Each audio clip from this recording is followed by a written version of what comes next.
کل شیء خلق اللہ، ہر چیز کیا ہے؟ اللہ کی مخلوق ہے. وملک یدہ، اور ہر چیز اللہ کے ہاتھ کی مملوک ہے، اللہ کی ملکیت ہے، یعنی کہ اللہ کی مخلوق ہے، جو چاہے سو کرے. اللہ تعالیٰ کی مخلوق اور مملوک ہے، ہر چیز کے ساتھ جو اللہ چاہے سو کرے، کیونکہ مالک ہے، خالق ہے.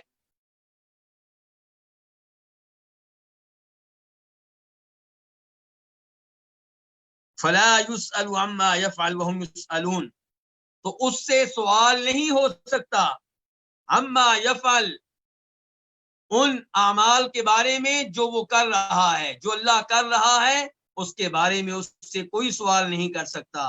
وہ شہنشاہ ہے. وہم یسألون، اور ان سے سوال ہوگا. کن سے؟ ان بندوں سے، اس مخلوق سے، ان مملوکین سے، ان سے سوال ہوگا. ان سے پوچھا جائے گا ان کے ایک ایک عمل کے بارے میں، ان سے سوال ہوگا ان کے ایک ایک قول کے بارے میں. لیکن اللہ رب العزت سے کون پوچھے؟ یہ ممکن نہیں ہے. وہ تو خالق ہے، مالک ہے، جو چاہے سو کرے. اور ساتھ ساتھ یہ بھی ہمارا پختہ یقین اور عقیدہ ہے کہ وہ عدل کرنے والا ہے، ظلم کرنے والا نہیں ہے.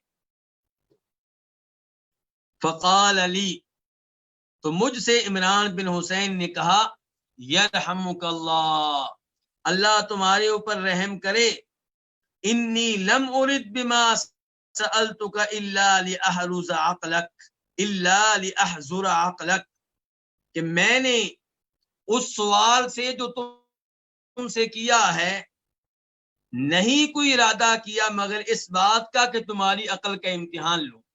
میں نے اتنا خطرناک سوال تم سے کیا ہے، اس سوال سے میرا کوئی مقصد نہیں تھا، کوئی ارادہ نہیں تھا سوائے اس کے کہ تمہاری عقل کا امتحان لوں. میرا ایک ہی مقصد تھا اس سوال کا کہ تمہاری عقل میں تقدیر کے متعلق کیا کچھ ہے، یہ میں چاہ رہا تھا. پھر عمران بن حسین حدیث بتانے لگے، کہتے ہیں ان رجلین من مزینہ، مزینہ قبیلے کے دو آدمی، آتا یا رسول اللہ صلی اللہ علیہ وسلم، اللہ کے رسول علیہ الصلوۃ والسلام کے پاس آئے. فقالات، وہ کہنے لگے، یا رسول اللہ، اے اللہ کے رسول، ارأیت ما یعمل الناس اليوم، آپ مجھے بتائیں اس چیز کے بارے میں جو لوگ آج کر رہے ہیں. آج سے مراد دنیا ہے کہ دنیا میں کر رہے ہیں. مجھے بتائیں اس کے بارے میں جو لوگ آج کر رہے ہیں، وَيَقْتَحُونَ فِيهِ، اور جس میں وہ تھک رہے ہیں، دوڑ دھوپ کر رہے ہیں، مشقت کا سامنا کر رہے ہیں. أَشَيْءٌ قُضِيَ عَلَيْهِمْ وَمَضَىٰ فِيهِمْ مِنْ قَدَرٍ سَبَقَ، کیا یہ وہ چیز ہے جو ان کی تقدیر پہ لکھی جا چکی اور ان پہ نافذ ہو چکی، اس تقدیر کی وجہ سے سبقہ، جو سبقت لے جا چکی، جو پہلے لکھی جا چکی. او یا پھر فیما یستقبلون به مما اتاہم به نبیہم وثبتت الحجۃ علیہم، یا وہ عمل کر رہے ہیں اس چیز میں جس چیز کا وہ نئے سرے سے سامنا کر رہے ہیں، اس کی وجہ سے جو ان کے پاس ان کے نبی لے کر آئے اور جس کی ان پہ حجت قائم ہو چکی. فقال، تو آپ صلی اللہ علیہ وسلم نے اس موقع پہ ارشاد فرمایا، لا، نہیں، بل شیء، بلکہ یہ وہ چیز ہے، قضی علیہم، جو ان کی تقدیر میں لکھی جا چکی، ومضی فیہم، اور ان میں نافذ ہو چکی، وتصدیق ذلک فی کتاب اللہ، اور اس کی تصدیق اللہ کی کتاب میں موجود ہے. اس کی تصدیق یہ جو عقیدہ میں نے بیان کیا، اللہ کے رسول فرما رہے ہیں جو عقیدہ میں نے بیان کیا ہے اس کی تائید قرآن بھی کرتا ہے. قرآن کی آیات اس کی مصداق ہیں. وہ تصدیق ذالک، اس کی تصدیق اور اس کی تائید فی کتاب اللہ، اللہ کی کتاب میں موجود ہے. کہاں؟ آپ نے آیتیں پڑھی، وَنَفْسٍ وَمَا سَوَّاهَا فَأَلْهَمَهَا فُجُورَهَا وَتَقْوَاهَا. وَنَفْسٍ، واو قسم کے لیے ہے، یہ اور کے معنی میں نہیں ہے، کیونکہ اس سے پہلے بھی قسمیں آ رہی ہیں، وَالشَّمْسِ وَضُحَاهَا وَالْقَمَرِ إِذَا تَلَاهَا، سب قسمیں آ رہی ہیں. یہاں بھی قسم ہے، وَنَفْسٍ، اور قسم ہے انسان کی، انسانی نفس کی، وَمَا سَوَّاهَا، اور قسم ہے اس ذات کی جس نے انسان کو بنایا، انسانی نفس کو بنایا، ٹھیک ٹھیک بنایا. وہ نفس قسم ہے انسان کی، وما سواہا اور اس ذات کی جس نے انسان کو بنایا. تو یہاں پہ قسم انسان کی بھی ہے اور اللہ رب العزت کی بھی ہے. تو پھر کیا انسان کی قسم اٹھانا جائز ہے؟ نبی علیہ الصلوۃ والسلام کی قسم اٹھانا جائز ہے؟ اولیاء کی قسم اٹھانا جائز ہے؟ ماں کی قسم اٹھانا جائز ہے؟ جواب یہ ہے کہ مخلوق میں سے کسی کی بھی قسم اٹھانا جائز نہیں ہے. کعبہ کی قسم اٹھانا جائز نہیں ہے، رب کعبہ کی قسم اٹھانا جائز ہے. فرشتوں کی قسم اٹھانی جائز نہیں ہے، فرشتوں کے رب کی قسم اٹھانی جائز ہے. محمد رسول اللہ صلی اللہ علیہ وسلم کی قسم اٹھانا جائز نہیں ہے، محمد رسول اللہ کے رب کی قسم اٹھانا جائز ہے. تو پھر سوال ہوگا یہاں پہ تو انسان کی قسم اٹھائی جا رہی ہے. تو جواب یہ ہے کہ قسم اٹھانے والا کون ہے؟ یہ رب ہے، اللہ ہے. اور اللہ تعالیٰ جس چیز کی چاہیں قسم اٹھائیں. انسان کے لیے اللہ کے علاوہ کسی اور کی قسم اٹھانا جائز نہیں، کیونکہ نبی علیہ السلام نے روک دیا صاف صاف. تو قسم ہے انسان کی، وما سواہا اور اس کی جس نے اس کو برابر بنایا، ٹھیک ٹھیک بنایا ان کے انسان کو. فَأَلْهَمَهَا فُجُورَهَا وَتَقْوَاهَا قسم ہے کس کی؟ نفس کی، انسانی جان کی، اور اس کی جس نے اس کو برابر بنایا. فَأَلْهَمَهَا پھر اس نے اس کے دل میں ڈال دیا. کیا ڈال دیا؟ فجورہا اس نفس کی برائی کو بھی، وتقواہا اور اس کے تقوی کو بھی. اللہ نے انسان کو برابر بنایا، ایسا بنایا کہ انسان پیارا نظر آتا ہے، ناک بھی برابر، آنکھیں بھی برابر، چہرہ برابر، ہاتھ برابر، ہر چیز. اور پھر اللہ نے ایک اور کرم کیا کہ اللہ تعالیٰ نے اس نفس کے دل میں پہچان رکھ دی. کس چیز کی؟ برائی کی اور ان امور کی جو تقوی کہلاتے ہیں، جو پرہیزگاری کہلاتی ہیں. الہام کسی کے دل میں کچھ ڈال دینا. تو اللہ نے انسان کے دل میں پہچان رکھ دی ہے کس کی؟ برائی کی اور خیر کی، اچھے امور کی. انسان کی عقل اور فطرت میں یہ رکھ دی گئی ہیں چیزیں. پھر اللہ تعالیٰ نے یاد دہانی کے طور پہ آسمان سے کتابیں بھی نازل کر دیں. یاد دہانی کے طور پہ اللہ نے اپنے رسول و نبی بھی بھیج دیے. وہ بتاتے ہیں کہ یہ کام خیر ہے، یہ شر ہے، یہ اچھا ہے، یہ برا ہے، یہ جنت میں لے جانے والا ہے، یہ جہنم میں لے جانے والا ہے.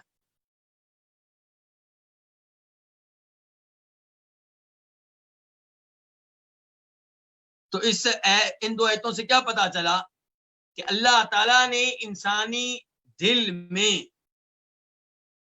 کیا رکھ دی ہے؟ برائی بھی رکھ دی ہے اور تقوی پرہیزگاری بھی اللہ رب العزت نے انسانی نفس میں ڈال دی ہے. تو اس کے مطابق پھر انسان عمل کرتا ہے.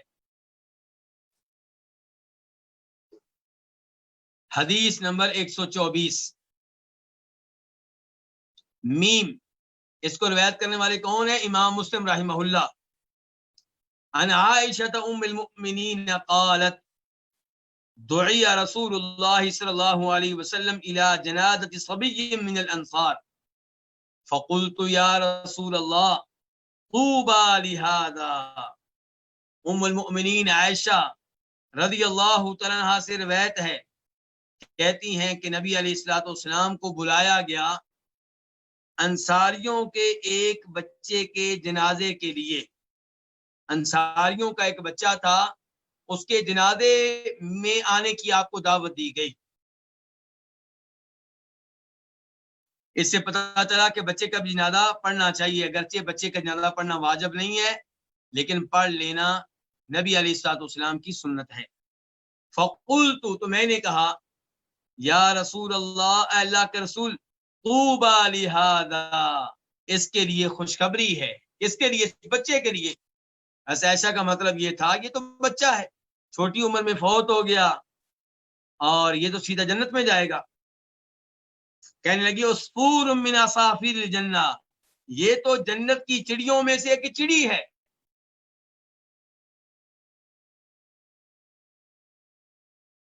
آپ سب لوگ جانتے ہوں گے کہ شہیدوں کی روحیں کہاں ہوتی ہیں؟ سرسبز پرندوں کے جسم میں ہوتی ہیں، اور جنت میں یہ پرندے آ رہے ہیں، جا رہے ہیں، کھا رہے ہیں، پھر رہے ہیں۔ اور ایک روایت میں آتا ہے کہ ہر مومن کی روح ایسی ہی ہوتی ہے، ہر جنتی روح ایسی ہی ہوتی ہے۔ تو یہاں پہ کہا گیا ایسا کیا کہتی ہیں کہ یہ بچہ عصفور من اصافیر الجنہ، جنت کی چڑیوں میں سے ایک چڑیا ہے۔ لم یعمل السوء، اس نے کوئی گناہ ہی نہیں کیا، ولم یدرکہ، اور نہ اس نے گناہ کی عمر کو پایا، بالغ ہی نہیں ہوا۔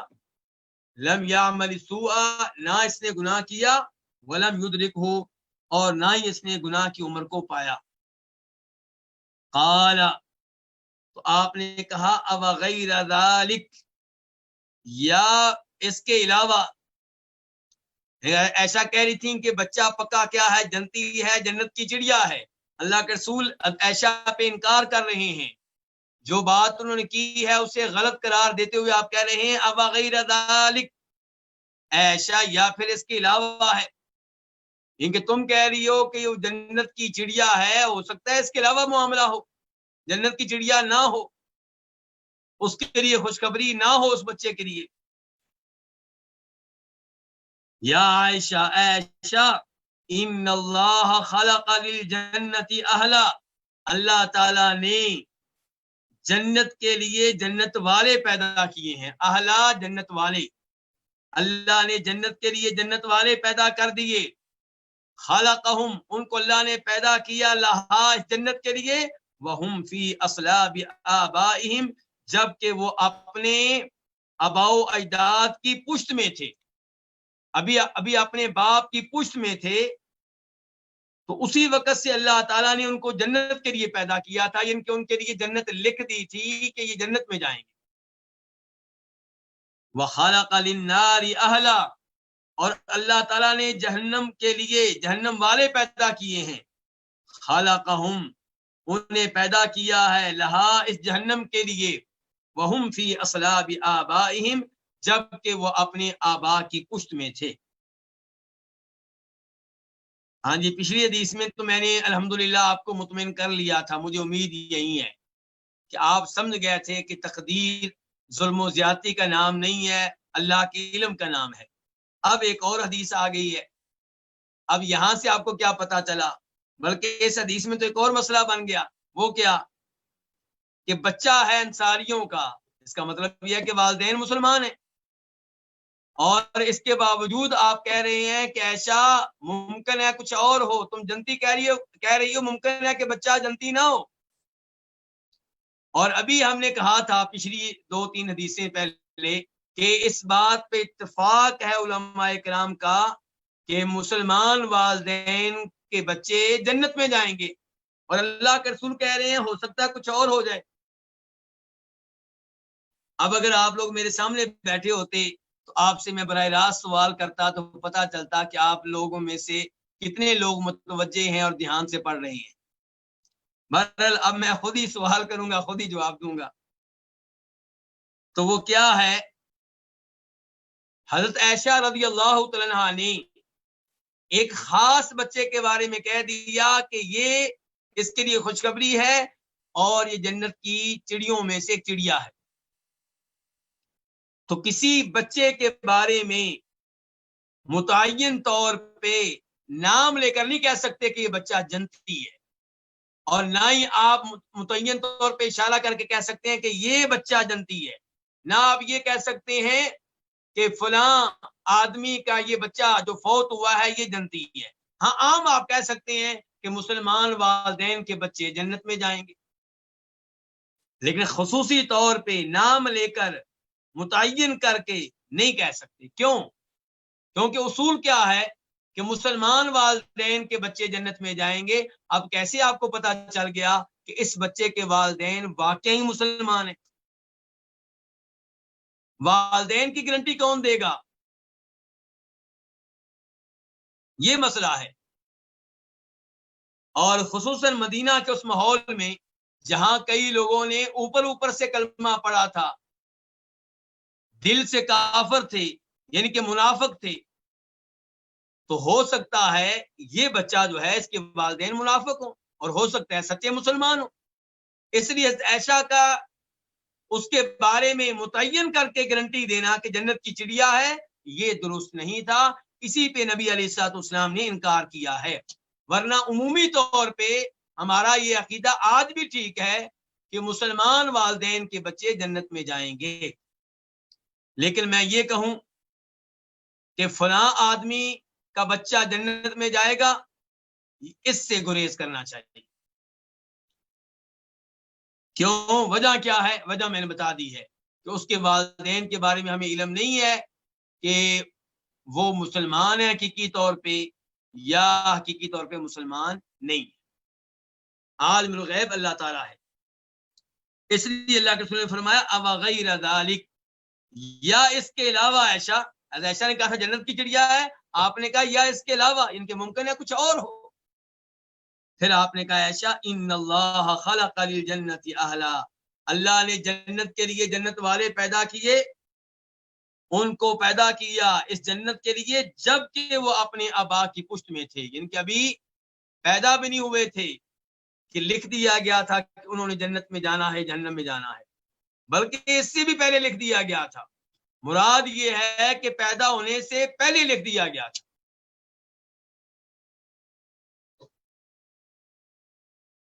اور پھر سوال پیدا ہوگا کہ بچوں کے بارے میں کیوں لکھ دیا گیا. تو بتا چکا ہوں کہ اگر مسلمان والدین کا بچہ ہے تو وہ جنت میں جائے گا، جیسے اس کے والدین کے بارے میں لکھا ہوا جنت میں جائیں گے، ایسے ہی اس کے لیے بھی لکھا ہوا کہ جنت میں جائے گا، حالانکہ ابھی وہ پیدا نہیں ہوا. اور جہاں تک تعلق ہے کافر والدین کے بچے کا، تو اس کے بارے میں بھی اللہ کو معلوم ہے کہ اگر میں اس کو زندگی دیتا، جوان کرتا، تو یہ کیا عمل کرتا. اور اللہ کو معلوم ہے کہ روز آخرت جب میں اسے کہوں گا جہنم میں داخل ہو جاؤ تو یہ میری بات مانے گا یا نہیں مانے گا. اس کے مطابق اللہ نے لکھ رکھا ہے کہ جنتی ہے یا جہنمی ہے.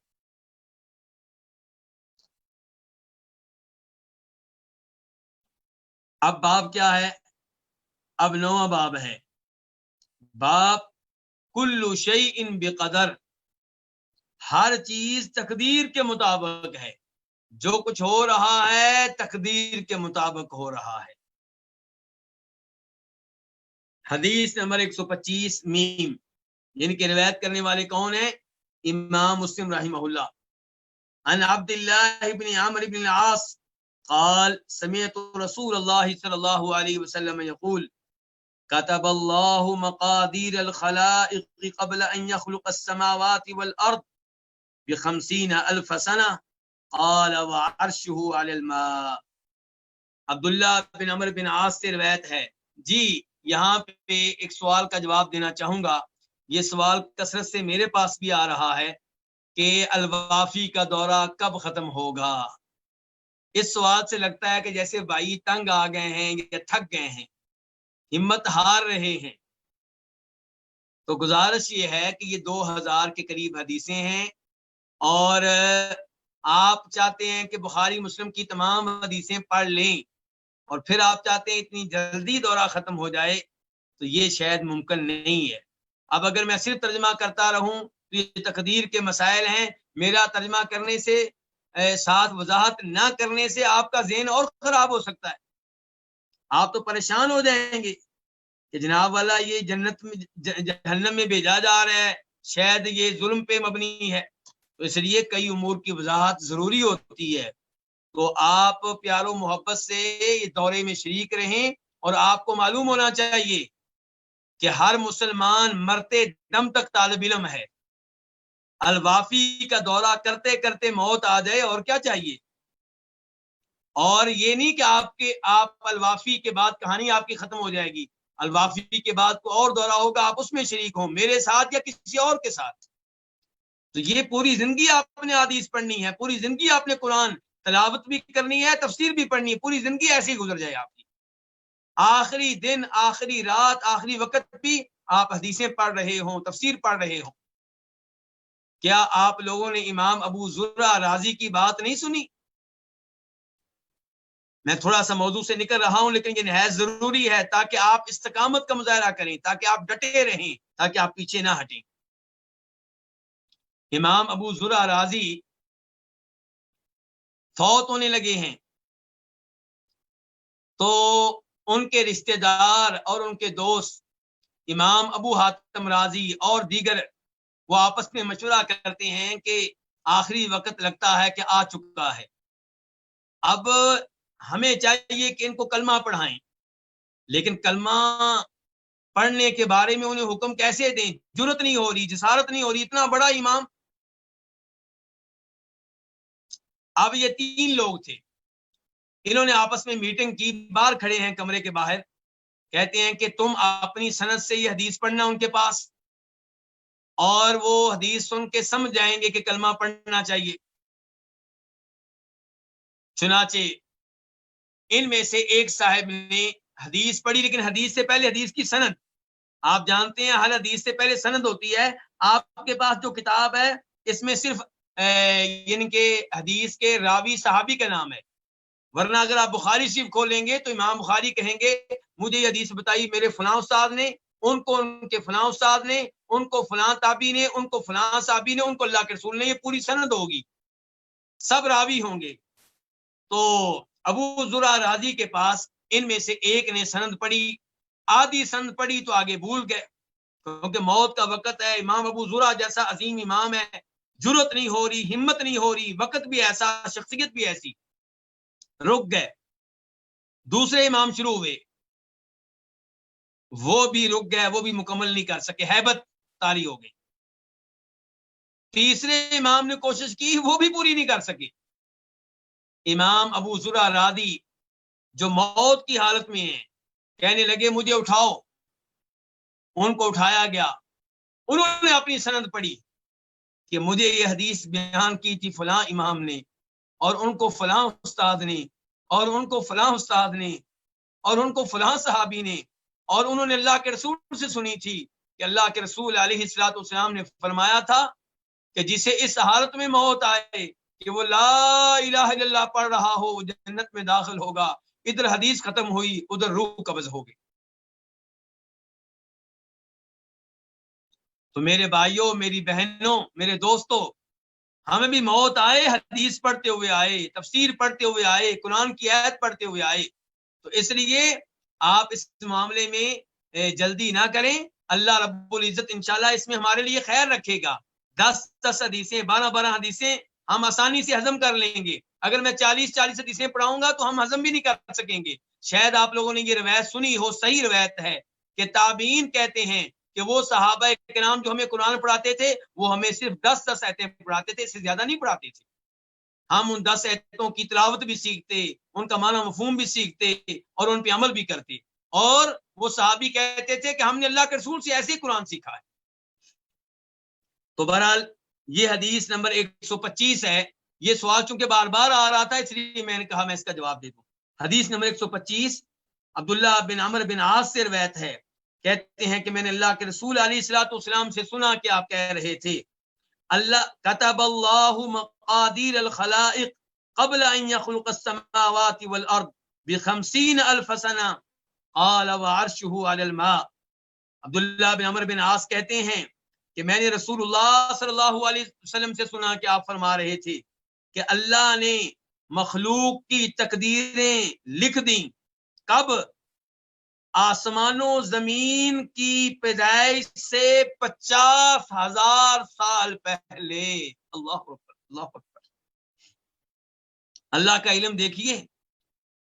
ٹیچر کی مثال میں نے دی تھی، امتحان آنے سے پہلے اس نے اپنی رپورٹ تیار کی، اللہ رب العزت نے ابھی انسان پیدا نہیں ہوا، ابھی تو آسمان و زمین پیدا نہیں ہوئے، آسمان و زمین کی پیدائش سے 50,000 سال پہلے تقدیر لکھ دی ہے۔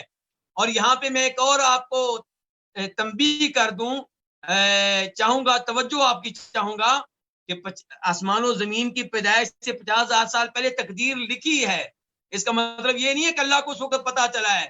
اللہ کا علم تو ہمیشہ سے ہے کہ عبد الباسط پیدا ہوگا، کہاں پیدا ہوگا، کہاں فوت ہوگا، کہاں مرے گا، کہاں پڑے گا، کہاں جائے گا، کہاں رہے گا، الوافی کا دورہ کرائے گا نہیں کرائے گا، مکمل ہو پائے گا کہ نہیں ہو پائے گا، سب اللہ کو پہلے سے ہی پتا تھا، تقدیر لکھوانے سے بھی پہلے۔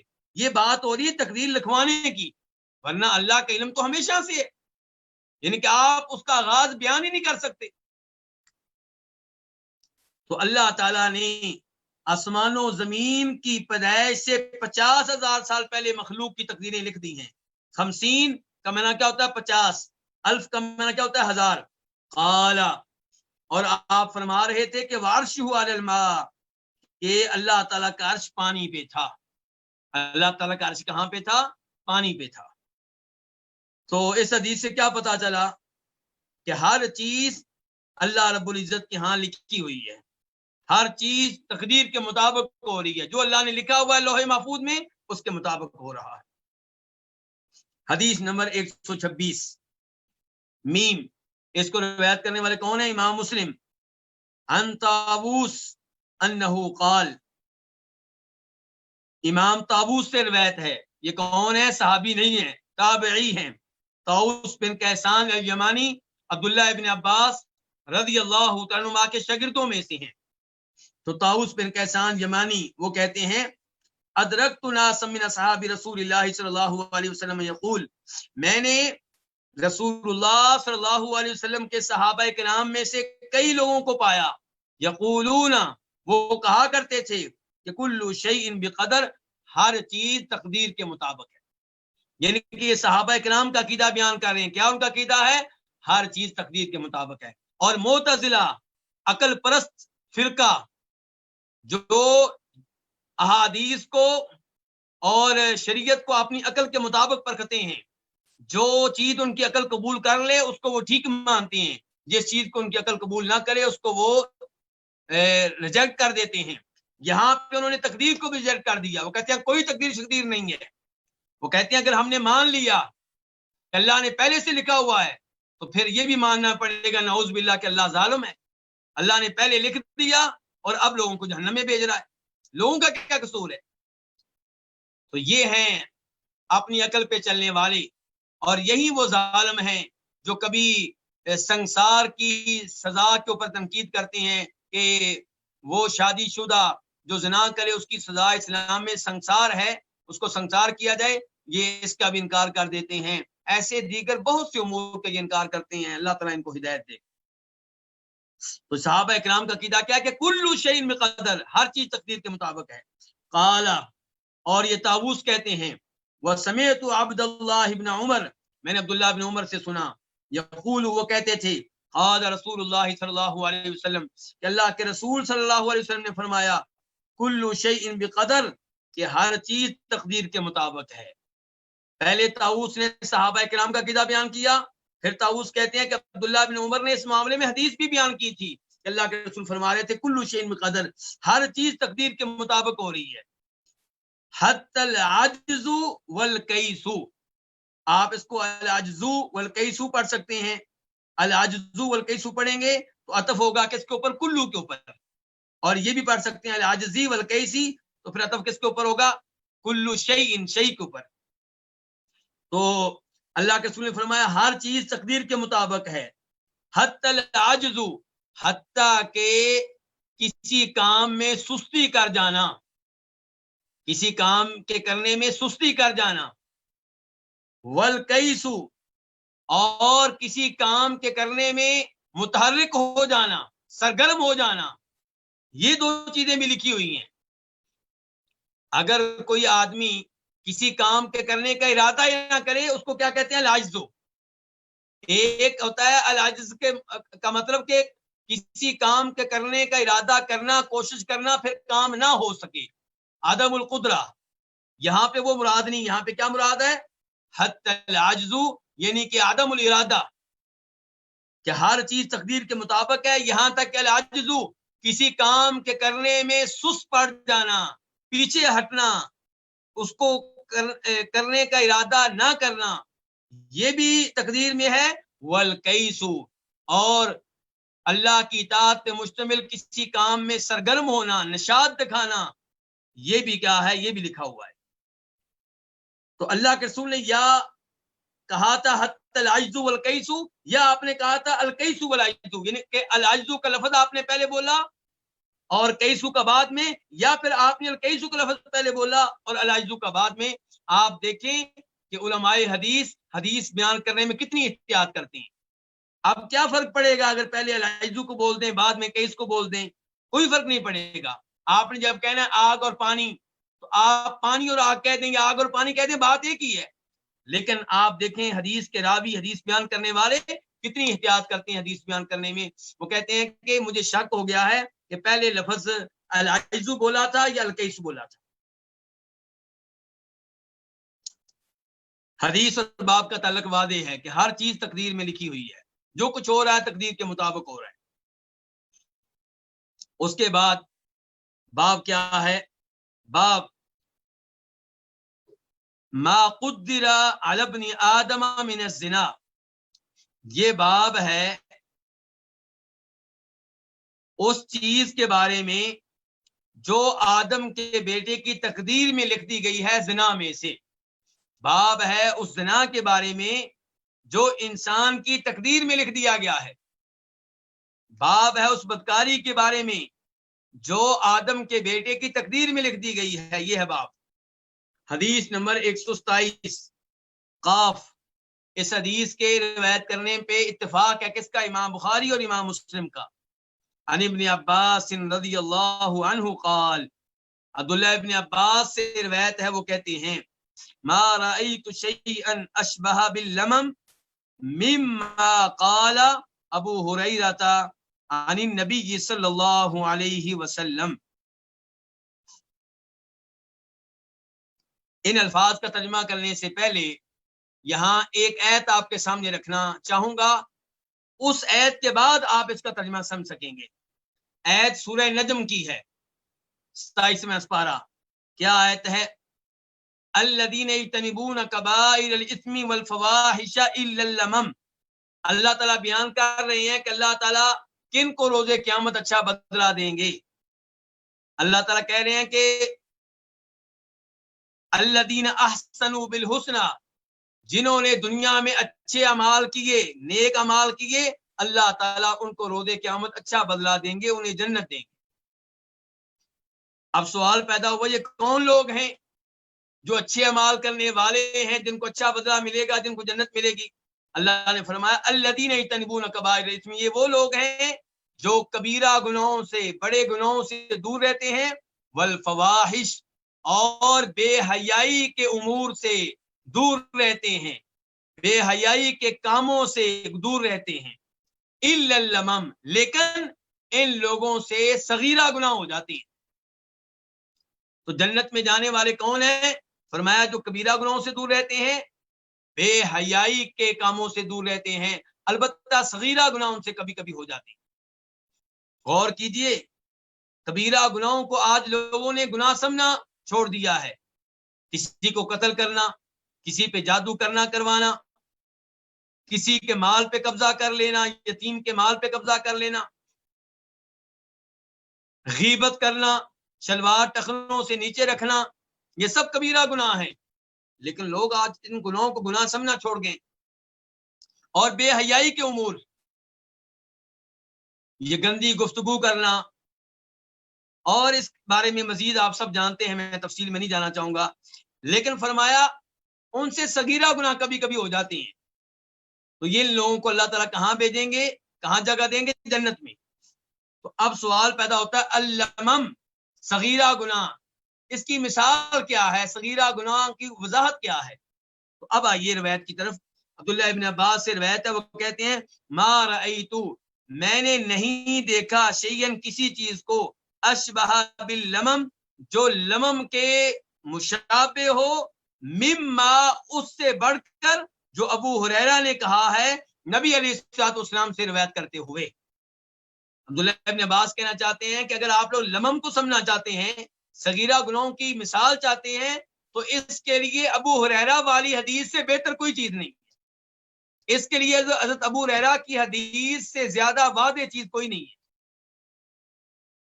ابو ہریرہ یہ حدیث کس سے روایت کرتے ہیں؟ نبی علیہ الصلوۃ والسلام سے, کہ آپ نے فرمایا, پچھلے الفاظ پھر سن لیں, ما رأیت شیئا, میں نے کسی چیز کو نہیں دیکھا, کسی چیز کو نہیں پایا, اشبہ باللمم, جو لمم کے زیادہ مشابہ ہو اس کے مقابلے میں, جو ابو ہریرہ نے کہی ہے نبی علیہ الصلوۃ والسلام سے روایت کرتے ہوئے کہ آپ نے کہا ان اللہ کتب علی ابن آدم حظہ من الزنا، اللہ تعالیٰ نے آدم کے بیٹے پہ اس کا حصہ لکھ دیا ہے زنا میں سے. اللہ تعالیٰ نے آدم کے بیٹے کا حصہ لکھ دیا ہے جو زنا میں سے ہے. کہاں لکھ دیا؟ تقدیر میں. ہمارا باپ کیا؟ تقدیر کا. یعنی کہ آدم کے بیٹے کا زنا میں سے حصہ تقدیر میں لکھا ہوا. کس نے کتنا زنا کرنا ہے، کیسا زنا کرنا ہے، کیسی بدکاری کرنی ہے، یہ لکھا ہوا ہے. اللہ تعالیٰ نے لکھ دیا ابن آدم، آدم کے بیٹے پہ حظہ، اس کا حصہ. کس میں سے؟ من الزنا، بدکاری میں سے. ادرک ذالک، وہ اس حصے کو پا کر رہے گا لا محالہ، یقینی طور پہ، کیونکہ تقدیر میں لکھ دیا اللہ نے، اور اللہ نے تقدیر میں وہی لکھا ہے جو اللہ کو معلوم تھا کہ یہ کرے گا. ادرک ذالک، وہ اس کو پائے گا لا محالہ، یقینی طور پہ. فزنا العین النظر، چنانچہ آنکھ کا زنا کیا ہے؟ النظر، دیکھنا.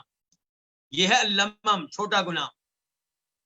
آپ اس کو دیکھتے ہیں جس کی طرف دیکھنا جائز نہیں ہے.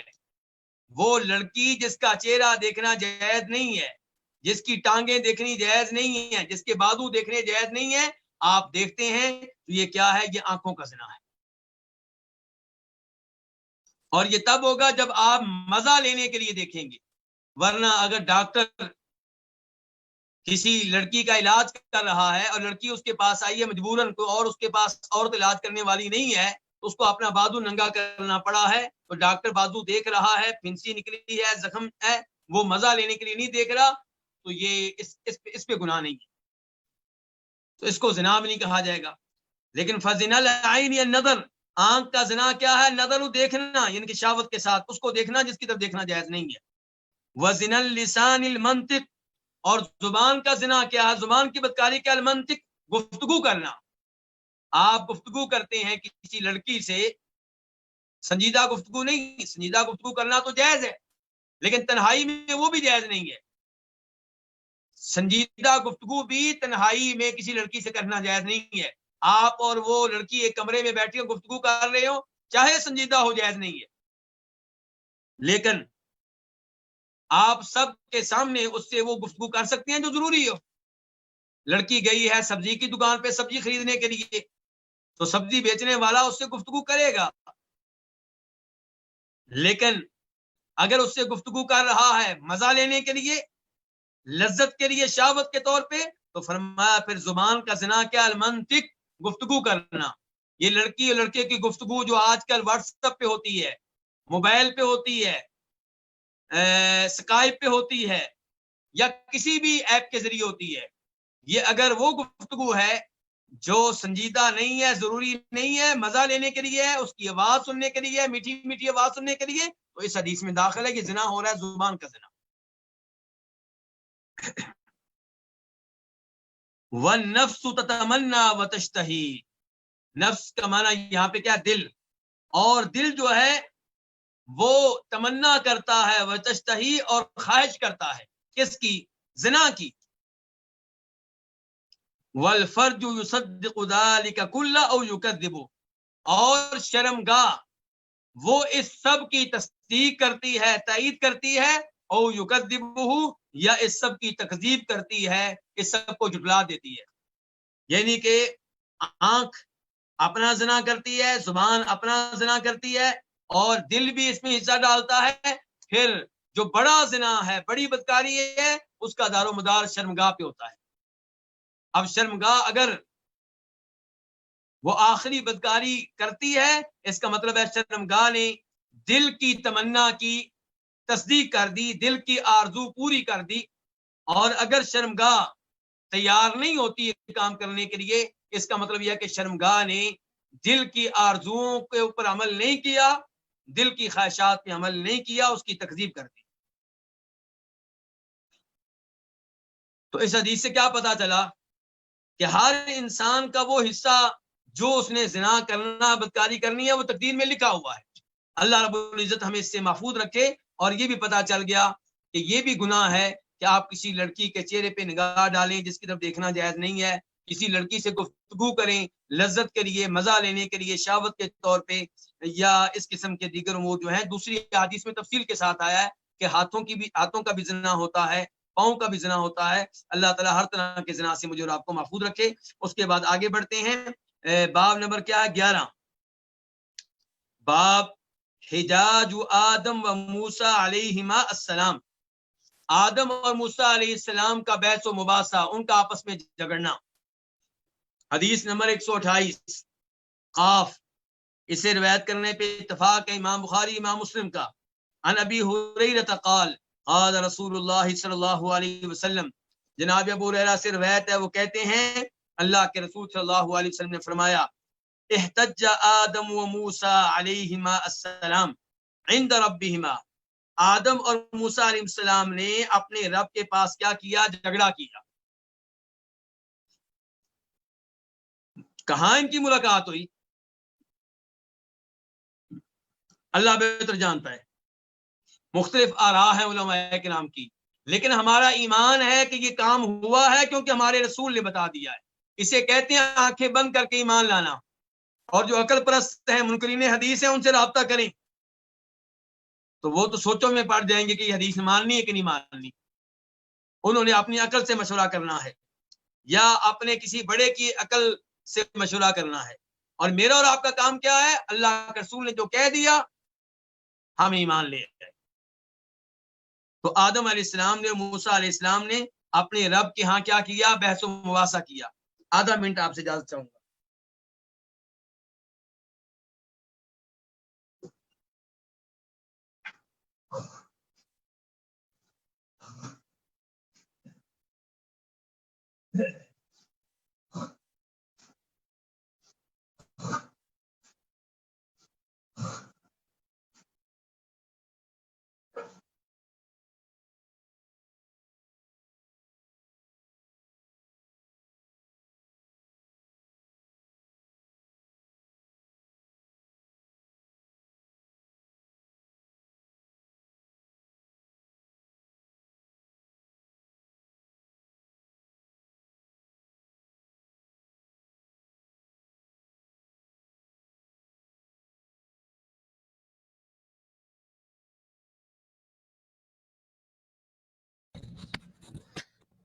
شیخ مائک کو انمیوٹ کر دیجئے۔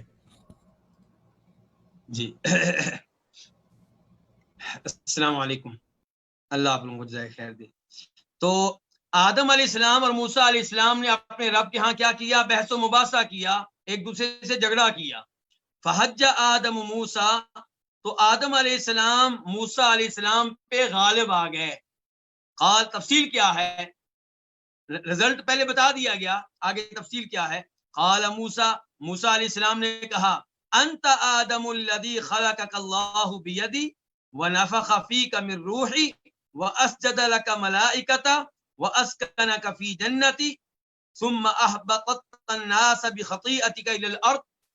ایک رائے یہ ہے کہ دونوں کی روحیں جمع ہوئی تھیں تو وہاں پہ جھگڑا ہوا تھا، اور جنتی روحوں کی ملاقات یہ صحیح حدیث سے ثابت ہے، جنتی روحیں ایک دوسرے سے ملتی ہیں۔ تو بہرحال موسیٰ علیہ السلام نے کہا، انت آدم، آپ وہ آدم ہیں جس کو اللہ تعالیٰ نے پیدا کیا تھا بیدی ہی، اپنے ہاتھ کے ساتھ، یعنی کہ اللہ نے آپ کو شرف بخشا کہ اپنے ہاتھ کے ساتھ پیدا کیا۔ تو اب جو تعویلیں کرنے والے ہیں وہ کہتے ہیں یہاں پہ ہاتھ سے مراد اللہ کا حقیقی ہاتھ نہیں ہے، یہاں پہ ہاتھ سے مراد اللہ کی قدرت ہے، کیونکہ اگر ہم نے کہہ دیا کہ اللہ کا بھی ہاتھ ہے تو مخلوق کا بھی ہاتھ ہوتا ہے تو اللہ مخلوق کے مشابہ ہو گیا، تو یہ تو اللہ تعالیٰ کے لیے تشبیہ لازم آئے گی، تو یہ درست نہیں ہے۔ ہمارا موقف یہ ہے کہ یہاں پہ ہاتھ سے مراد ہاتھ ہے۔ اگر آپ کہتے ہیں کہ اللہ تعالیٰ نے آدم علیہ السلام کو اپنی قدرت سے پیدا کیا، تو وہ تو اللہ تعالیٰ نے عبد الباسط کو بھی اپنی قدرت سے پیدا کیا ہے، شیخ شمس الزمان کو بھی اپنی قدرت سے پیدا کیا ہے، کتے بلے کو بھی اپنی قدرت سے پیدا کیا، ہر چیز کو اپنی قدرت سے پیدا کیا ہے۔ تو آدم علیہ السلام کی خصوصیت کیا ہوئی؟ آدم علیہ السلام کی خصوصیت یہ ہے کہ اللہ نے ان کو واقعی اپنے ہاتھ سے پیدا کیا ہے، اور قرآن کی ایک آیت میں آتا ہے دونوں ہاتھوں سے پیدا کیا ہے، تو وہاں پہ تعویل کرنا اور مشکل ہو جائے گا۔ تو ماننا پڑے گا کہ اللہ کے ہاتھ ہیں، حقیقی ہاتھ ہیں، لیکن اللہ کے ہاتھ ویسے ہیں جیسے اللہ کے شیان شان ہیں، ان میں کوئی عیب نہیں ہے، کوئی کمزوری نہیں ہے، کوئی نقص نہیں ہے، اور ہم یہ بھی نہیں کہتے کوئی مخلوق کے مشابہ ہیں، مخلوق کے ہاتھوں میں 100 عیوب ہیں، 100 کمزوریاں ہیں، اللہ تعالیٰ کے ہاتھ ویسے ہیں جیسے اللہ کے شیان شان ہیں۔ وَنَفَخَ فِيكَ مِن رُوحِهِ، اور اس نے تجھ میں اپنی روح پھونکی. اللہ نے اے آدم آپ وہی آدم ہیں کہ تجھے اللہ نے اپنے ہاتھ سے پیدا کیا اور تجھ میں اللہ نے اپنی روح پھونکی. اپنی روح سے کیا مراد ہے یہاں؟ اللہ کی پیدا کردہ روح. یاد رکھیے گا ذرا اہم بات ہے. اپنی روح سے مراد یہ نہیں کہ اللہ نے اپنی ذاتی روح. عیسائی کیا کہتے ہیں؟ اللہ نے اپنی ذاتی روح پھونکی اس لیے عیسیٰ علیہ السلام اللہ کے بیٹے ہوئے کیونکہ اللہ کی ذاتی روح ہے. جیسے ہمارے کئی گمراہ لوگ کہتے ہیں اللہ کے رسول نور ہیں اللہ کے ذاتی نور میں سے. یہ بھی غلط عقیدہ ہے. تو یہاں پہ اللہ نے آپ میں اپنی روح پھونکی یعنی کہ اپنی پیدا کردہ روح, اپنی مخلوق روح. وَأَسْجَدَ لَكَ مَلَائِكَتَهُ اور آپ کو سجدہ کرایا اپنے فرشتوں سے. وَأَسْكَنَكَ فِي جَنَّتِهِ اور آپ کو اپنی جنت میں رہائش دی, جگہ دی. ثُمَّ أَهْبَطَتْ النَّاسَ بِخَطِيئَتِكَ إِلَى الْأَرْضِ پھر آپ نے لوگوں کو اتروا دیا اپنی غلطی کی وجہ سے. کہاں اتروا دیا؟ إِلَى الْأَرْضِ زمین پہ. فقال آدم تو آدم علیہ السلام نے کہا انت موسیٰ الذی اصطفاک اللہ برسالتہ و بکلامی آپ وہ موسیٰ ہیں کہ آپ کو اللہ نے فضیلت بخشی, آپ کو اللہ نے چن لیا اپنی رسالت کے ساتھ اور اپنی ہم کلامی کے ساتھ. یعنی کہ اللہ نے رسول بنانے کے لیے آپ کو سلیکٹ کیا اور آپ سے براہ راست کلام کرنے کے لیے اللہ نے یعنی کہ آپ سے اللہ نے براہ راست کلام کیا. اس تمام لوگوں میں سے اللہ نے آپ کو چنا تاکہ اللہ آپ سے براہ راست کلام کرے. اور آپ جانتے ہیں کہ یہ ذات ہمارے نبی کو بھی بعد نہیں ملا. وَأَعْطَاكَ الْأَلْوَاحَ فِيهَا تِبْيَانُ كُلِّ شَيْءٍ اور آپ کو اللہ نے کیا دیں؟ الالواح, تختیاں دیں. کس کی تختیاں؟ تورات کی. کہ آپ کو تختیاں دیں. فِيهَا تِبْيَانُ كُلِّ شَيْءٍ ان تختیوں میں ہر چیز کی وضاحت ہے, ہر چیز کا بیان ہے. وَقَرَّبَكَ نَجِيًّا اور آپ کو اللہ نے قریب کیا سرگوشی کرنے کے لیے. یعنی کہ آپ کو اللہ نے نجی بنا دیا, وہ شخصیت بنا دیا کہ جس سے اللہ نے سرگوشیاں کی ہیں, اور آپ کو مقرب بنایا, آپ کو قریب کیا نجیًا سرگوشی, وہ شخصیت بنا کر جس سے اللہ نے سرگوشی کی. فَبِكَمْ وَجَدْتَ اللَّهَ كَتَبَ التَّوْرَاةَ قَبْلَ أَنْ أُخْلَقَ تو آپ نے اللہ تعالیٰ کو پایا کہ اللہ نے تورات میں لکھا ہے. کتنے سال پہلے آپ نے اللہ کو, میری پیدائش سے کتنے سال پہلے آپ نے اللہ کو پایا کہ اللہ نے تورات میں یہ لکھ دیا ہے. یعنی کہ میرا جو واقعہ ہے, میری جو غلطی ہے جو میں نے کی ہے, یہ تورات میں اس بارے میں موجود ہے. اللہ رب العزت نے لکھا ہے کہ یہ پہلے ہی اللہ نے لکھ دیا تھا. تورات میں یہ معلومات موجود ہیں کہ اللہ نے پہلے سے لکھ دیا تھا کہ آدم علیہ السلام یہ کام کریں گے. تو فرمایا تو نے اللہ تعالیٰ کو تورات میں میری پیدائش سے کتنے سال پہلے پایا ہے کہ اللہ نے یہ لکھ دیا ہے. قال موسیٰ علیہ السلام نے کہا بھی 40 عاما 40 سال پہلے. قال آدم علیہ السلام نے کہا فہل وجدت فیہا کیا تو نے تورات میں یہ چیز پائی ہے کہ وعصا آدم ربہ فغوا کہ آدم نے نافرمانی کی اپنے رب کی, فغوا اور بھٹک گئے, کیا یہ چیز پائی ہے؟ قال نعم کہا ہاں یہ چیز تو میں نے پائی ہے.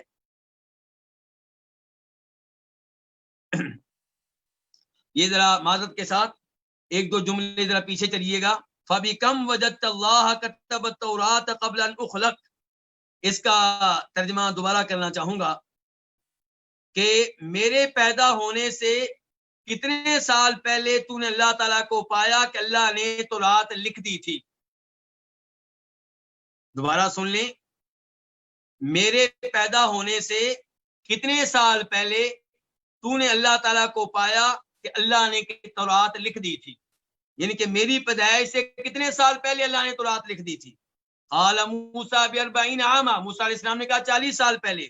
قال آدم علیہ السلام نے کہا فہل وجدت فیہا کیا تو نے تورات میں یہ الفاظ پائے ہیں کہ وعصا آدم ربہ فغوا کہ آدم نے اپنے رب کی نافرمانی کی اور بھٹک گئے. قال نعم، موسیٰ علیہ السلام نے کہا ہاں یہ الفاظ میں نے بالکل تورات میں پائے ہیں، موجود ہیں، اور یہ وہ الفاظ ہیں جو قرآن میں بھی آتے ہیں سورہ طٰہٰ میں کہ آدم علیہ السلام نے معصیت کی، نافرمانی کی اپنے رب کی، فغوا، تو کیا ہو گئے؟ بھٹک گئے۔ قال، تو اب کہنے لگے کون؟ آدم علیہ السلام، افتلومنی علی ان عملت عملا كتبه الله علی ان اعمله قبل ان يخلقني ب40 سنہ، کیا تم مجھے ملامت کر رہے ہو، مجھے تانا دے رہے ہو اس کام پہ جسے میں نے کیا، اس کو اللہ نے میرے حق میرے بارے میں لکھ دیا تھا کہ میں اس کو کروں گا، میری پیدائش سے 40 سال پہلے اللہ نے لکھ دیا تھا۔ آدم علیہ السلام کیا کہہ رہے ہیں موسیٰ علیہ السلام سے کہ جو کام میری پیدائش سے 40 سال پہلے اللہ نے لکھ دیا تھا کہ میں کروں گا، اس کام پہ تم مجھے ملامت کرتے ہو۔ جو کام اللہ نے 40 سال پہلے لکھ دیا تھا وہ اگر میں نے کیا ہے تو اس میں میرا کیا قصور ہے؟ قال رسول اللہ صلی اللہ علیہ وسلم، اللہ کے رسول علیہ السلام فرماتے ہیں فحج آدم موسیٰ، چنانچہ آدم موسیٰ علیہ السلام پہ غالب آ گئے۔ یہاں پہ ایک سوال اٹھتا ہے کہ کیا میں اور آپ بھی پھر یہ کر سکتے ہیں؟ آدم علیہ السلام نے غلطی کی، جس درخت کے قریب جانے سے روکا گیا تھا، گئے، اس کا پھل کھایا، اور اب وہ تقدیر کو بہانہ بنا رہے ہیں۔ تو کیا مجھ سے اگر گناہ ہو جائے تو میں بھی تقدیر کو بہانہ بناؤں؟ پھر تو سارے تقدیر کو بہانہ بنائیں گے۔ تو اس سوال کا جواب کیا ہے؟ اس سوال کا پہلا جواب یہ ہے کہ آدم علیہ السلام نے تقدیر کو بہانہ کب بنایا ہے؟ جب اللہ رب العزت نے انہیں جنت سے نکالا، کیا آدم علیہ السلام نے تقدیر کو بہانہ بنایا؟ بالکل نہیں، بلکہ مانا ربنا ظلمنا انفسنا، اے ہمارے رب ہم نے اپنے اوپر ظلم کیا ہے، غلطی ہماری ہے، اگر تو نے معاف نہ کیا، رحم نہ کیا تو ہم خسارے میں رہیں گے، گھاٹے میں رہیں گے۔ تو آدم علیہ السلام نے اس موقع پہ تقدیر کو بہانہ نہیں بنایا، لیکن جب ان کی توبہ قبول ہو گئی، توبہ قبول ہونے کے بعد جب موسیٰ علیہ السلام ان سے جھگڑا کر رہے ہیں، بحث و مباحثہ کر رہے ہیں، تو یہاں پہ آدم علیہ السلام نے تقدیر کو بہانہ بنایا ہے۔ توبہ قبول ہو جانے کے بعد، توبہ کر لینے کے بعد اللہ کے سامنے تقدیر کو بہانہ نہیں بنایا۔ نمبر 2، تقدیر کو آپ عذر بنا سکتے ہیں جب کوئی مصیبت آئے، پریشانی آئے، گناہ نہیں، مصیبت۔ جب کوئی مصیبت آئے، پریشانی آئے، مثال کے طور پہ آپ کا بیٹا فوت ہو گیا، آپ گھر میں نہیں تھے، آپ کی بیگم موجود تھی، اب آپ بیگم کو ڈانٹ رہے ہیں، تو فلاں ڈاکٹر کے پاس کیوں نہیں گئی، تو نے اس کو کیوں نہیں فون کیا، تو نے یہ کیوں نہیں کیا، اگر تو یہ کرتی تو بیٹا میرا بچ جاتا۔ تو وہاں پہ آپ کی بیگم کہے گی کہ میرے سرتاج، یہ چیز تقدیر میں پہلے سے لکھی ہوئی تھی، اس میں میرا کوئی قصور نہیں ہے۔ تو یہ مصیبت ہے، مصیبت میں آپ کی بیگم نے کس کو عذر بنایا ہے؟ تقدیر کو۔ تو یہ جائز ہے۔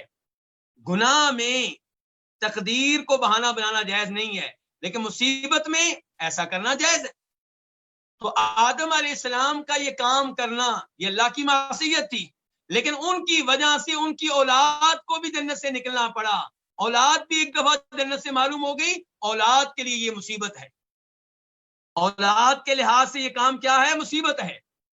تو آدم علیہ السلام اپنی اولاد کو، موسیٰ علیہ السلام کو حوصلہ دے رہے ہیں کہ یہ جو مصیبت تمہارے اوپر آئی ہے یہ تقدیر میں پہلے سے لکھی تھی، اس لیے اس پہ پریشان ہونے کی ضرورت نہیں ہے، ٹینشن لینے کی ضرورت نہیں ہے، صبر کو۔